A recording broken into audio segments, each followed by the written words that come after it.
ПТУ, нанесены в стране, электронных масштабов.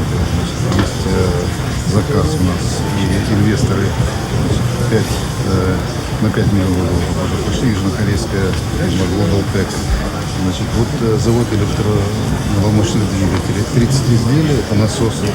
Также тоже есть заказ. Это вода, хороший есть КамАЗ. Вот. И, значит, по цифровому телевидению Приступили совместно РТВС и Мурат Магомедович с Геннадием Шквером договорились, привлекли компанию Global Tech корейскую, чтобы начать выпуск цифровых приемников. Сейчас в России их потребовалось порядка 15 миллионов штук. И вы, наверное, начали производить? Начали вот уже сейчас опыты. Сколько стоит? Будет стоить свыше $50, но не больше 60.